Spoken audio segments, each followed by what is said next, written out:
Welcome back. Well, today is Sunday. Sunday is project day, and today we are going to do a sewing project. Actually, it's probably going to become a couple of sewing projects, but we're going to learn to do a couple of the most basic stitches in hand sewing. So when we come back, you're going to see my hands, but you're not going to see my face, and because I'm going to rearrange the camera to focus down on my work surface, and we will get started. So we'll see you in a minute.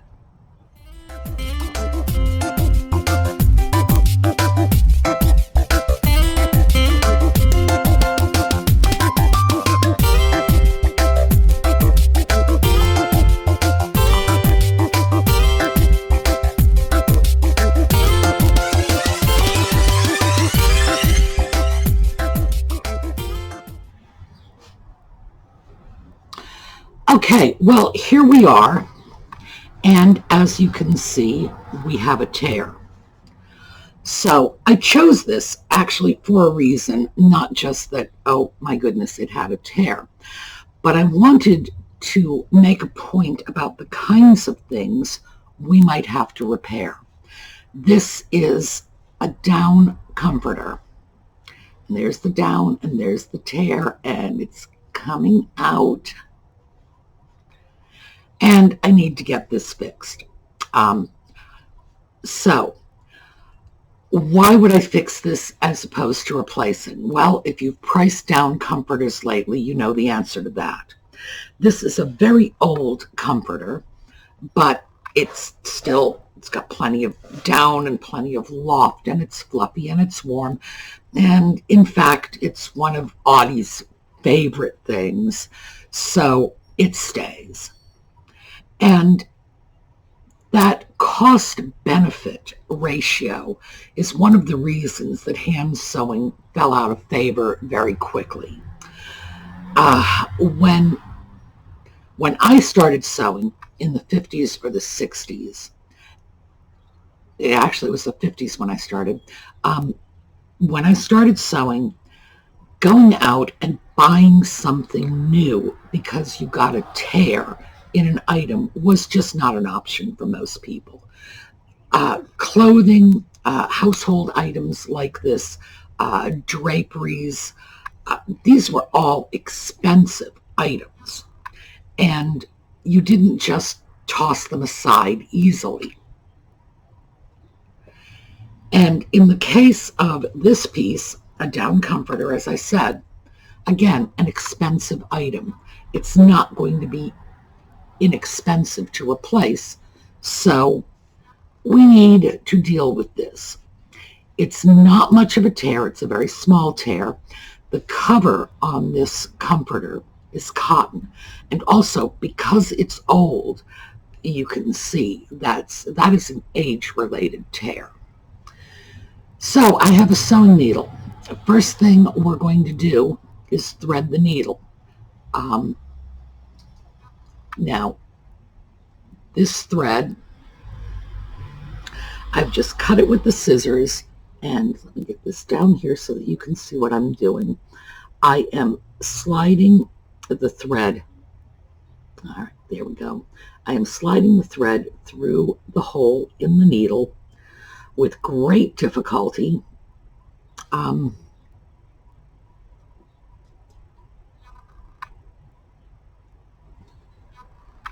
All right, I've recut it in the hopes that this helps me out, but that's actually okay. I am not distressed that I'm having this much difficulty. Did we do it? Yes, we did. All right, needle is threaded. However, this is what they call an easy thread needle. I just did that manually. If I take this thread and bring it right over the top of the needle, there, it just threaded.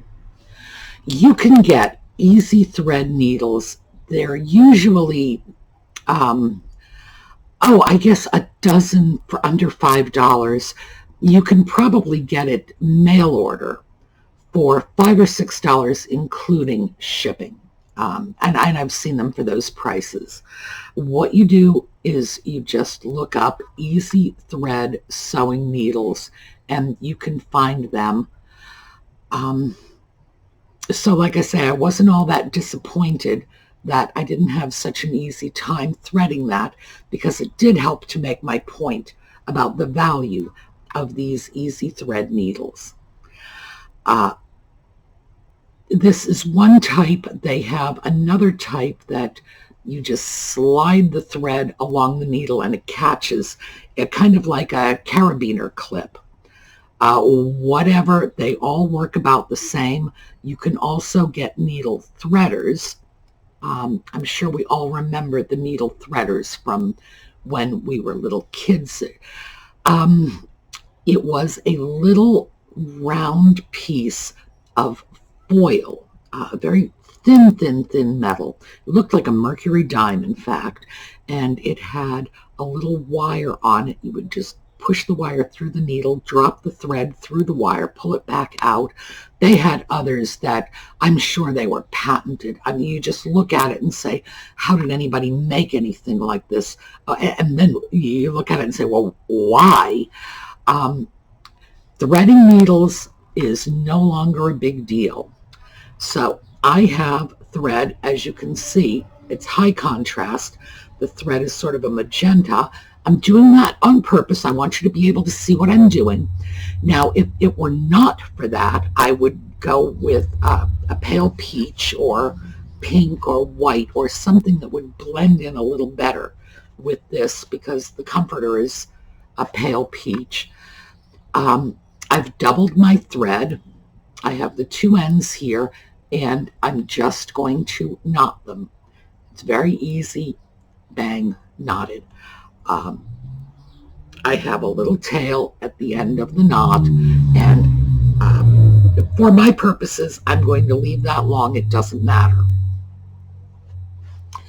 The first stitch I want to show you how to do is it's a whip stitch.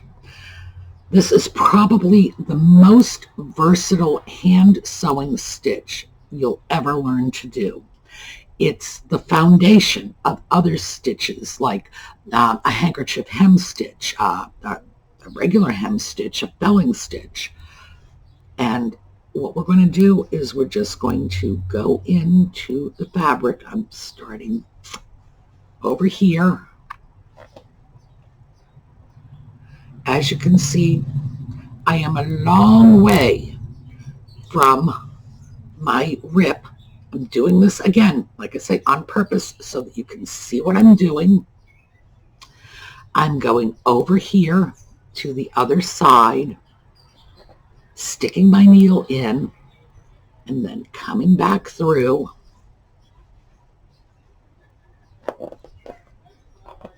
See? Just like that. I'm going to go back over to the other side, do the same thing again. Let me poke that down in there.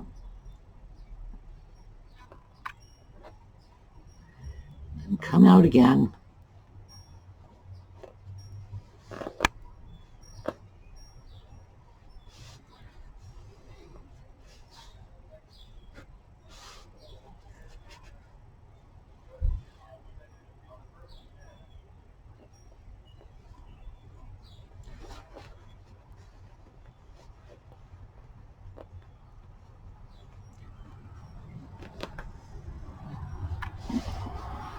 Okay, see what that looks like? Now this is exaggerated. I have made the stitches much larger than I needed because I want you to see what they look like. All right, whip stitch, overcast stitch. This is the same stitch we use to secure a button. This is a shank button. Needle right through the hole on the button. Watch. We go right in. Instead of advancing for the next stitch, we just go right back.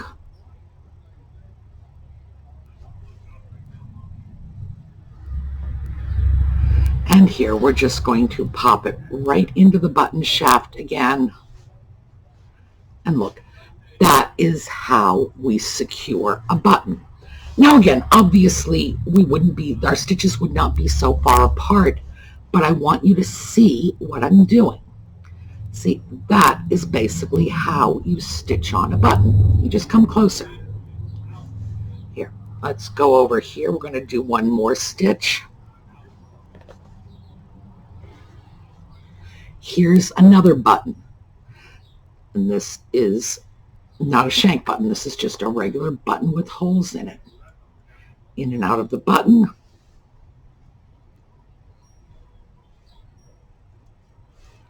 Same thing. Back into the other side of the fabric, back out. And there's our button. So this basic stitch will mend for us. As you can see, we've got our tear covered. We've also got two lovely buttons on our tear. We've got our tear covered. This is how it works. It's just a simple overcast stitch. It's called a whip stitch. Nothing fancy about that. So we're going to take that out.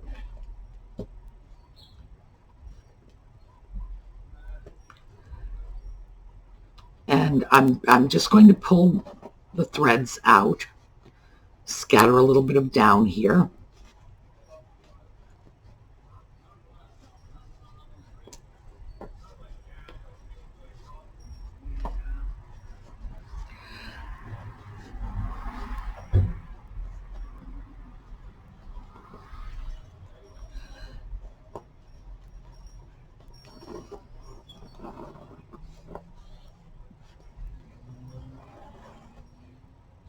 All right, so I've still got my tear. I've got my needle and my thread. I'm going to make another knot. And this time I'm going to show you the stitch we are actually going to use to repair the tear. The other one was for demonstration purposes because I stuck buttons in it. I tore it right out. But I wanted you to see that and to see that I could indeed use that stitch to close this tear. And if someone were standing over me with a stopwatch and said, I want to see how quickly you can do that, that whip stitch is no question. That is how I would do it. But no one is standing over me. So what I'm going to do with this is I'm going to do, this is an invisible stitch. And it's called a lot of things. But the last stitch we did, the whip stitch, was a spiral stitch, in and out, in and out. This one is a back and forth stitch. And one of the two, either a spiral stitch or a back and forth stitch, will get you through most of your needs. Now, again, I buried my knot on the underside. Come over here. And instead of bringing my needle back to the other side, I'm going to bring it out here on this side of the fabric. So I came in on this side of the tear, went in on this side, came out on this side, and now I'm coming back. And you are going to look at this and say, okay, that looks an awful lot like Frankenstein sutures. And in fact, it does. So I know you're thinking to yourself, what is invisible about that? But I will show you. We go back and we do the same thing over here. We come across, go under, and come back out again. And then back over here.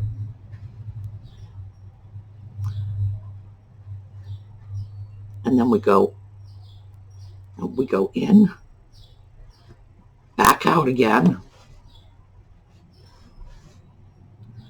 and then back over here. And like I say, Frankenstein sutures. All right, now watch what happens when I pull this.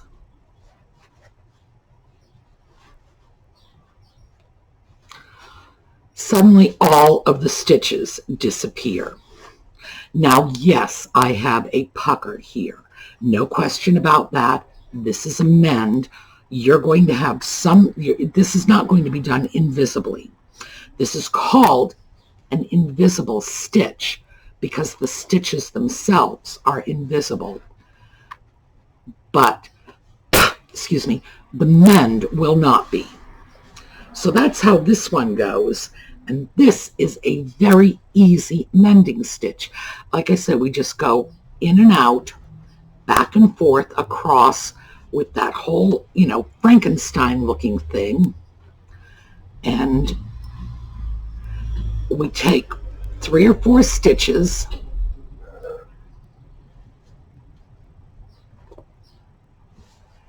And then every 3 or 4 stitches, we just pull it tight again. And there they go, all disappearing.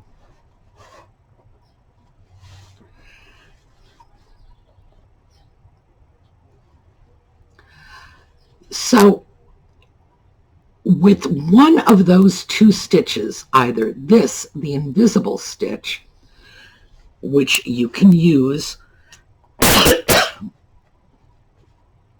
to create a seam, which is in fact what I'm doing right now, but you would do it a little differently if you were actually sewing a seam by hand.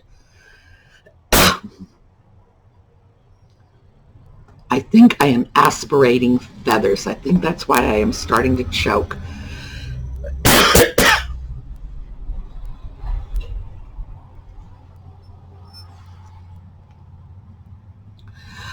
You can make a seam with a stitch like this. You can do a little invisible mend with a stitch like this. Well, this is all puckered.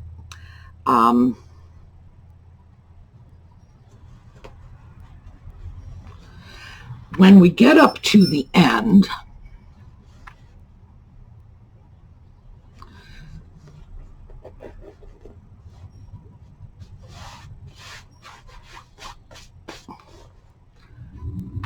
we're just going to knock this off.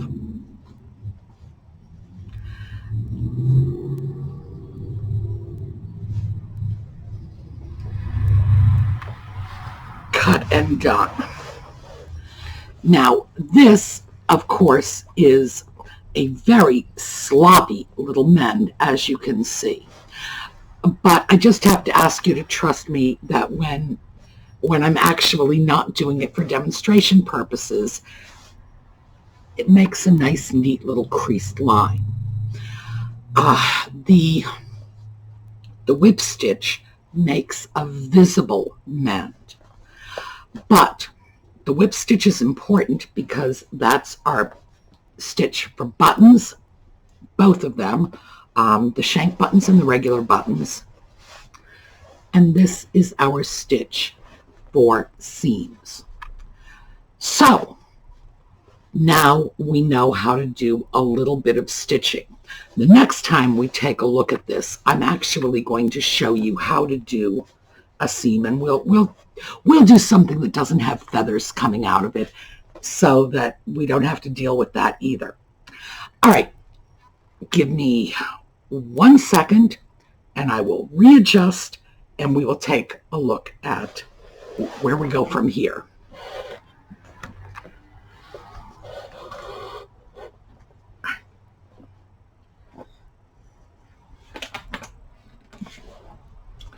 Okay, so that was very quick, 2 little stitches. And as I say, if we were doing this for non-demonstration purposes, we wouldn't be using purple thread on a peach comforter, and I would be making a much greater effort to keep it invisible. What I wanted to do was show you how the stitches work. And now that we know those 2 stitches, next time around, we're going to take it 1 step beyond. We're going to take a look at how to repair a seam. We're going to take a look at how to repair a hem, and just a few other things that you just might need to do in your daily lives. And remember, easy thread needles, dirt cheap. If you can't thread a needle, and you saw the trouble I was having, most of us do have a hard time with it. Grab some easy thread needles. All right, words and their romantic meanings. Are we right side up or upside down? We are. All right. Let's see what we have. Lace. At first, a snare. It seems that the decorative fabric lace has always had a snare hidden in it. We start the history of the word with the Latin laceus, which meant a noose. This word passed into French as las, was borrowed into English as las, evolving as the modern word lace. At first, lace kept its old meaning of snare. Then it came to signify the cord that holds by being interwoven, as in shoelaces. Lastly, the open work tissue of fine thread that we know as lace. Mirror, used for admiration. It is quite natural that vain people should like mirrors, for when a girl confesses that she is admiring her hairdo in a mirror, she is using two words that are based on the same Latin word, mirror, which means admire. So confessedly, mirrors are made for self-admiration. Our word miracle belongs to the same Latin family, as a miracle is an object of admiration and wonder. Okay, and you notice it's women who are admiring themselves. Pants, named for a saint. Oh, I like this one. Saint Pantaleone is the patron saint of Venice. His name has appeared in Italian in several forms, in no way related to the personality of the saint himself. There was a stock character in Italian comedy named Pantalone, an amorous old Venetian in slippers and spectacles, who always wore a particular type of trousers. The style changed now and then, but one of the earliest varieties had long, tight legs and a sort of bloused effect around the hips. So the comic character Pantalone gave us the word pantaloon. At first, the word pantaloon was the name for the clown, then in the plural form, the name for his trousers. The term pantaloons came into English in the late 1600s. We have clipped the word down to pants, and incidentally, in a condescending way, the great Oxford English Dictionary classifies the short form pants as a vulgar abbreviation, chiefly US, and colloquial and shoppy for drawers.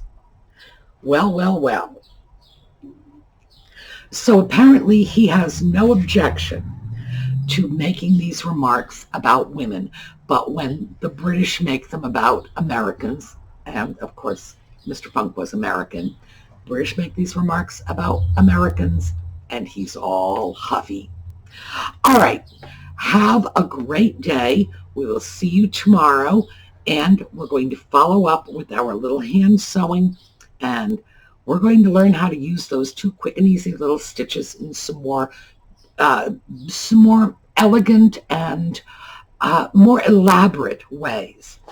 This was a repair. Audie the cat will be happy he gets his comforter back, but we're gonna learn to do a few different, interesting, and very useful things with those stitches. Have a great day. We'll see you tomorrow.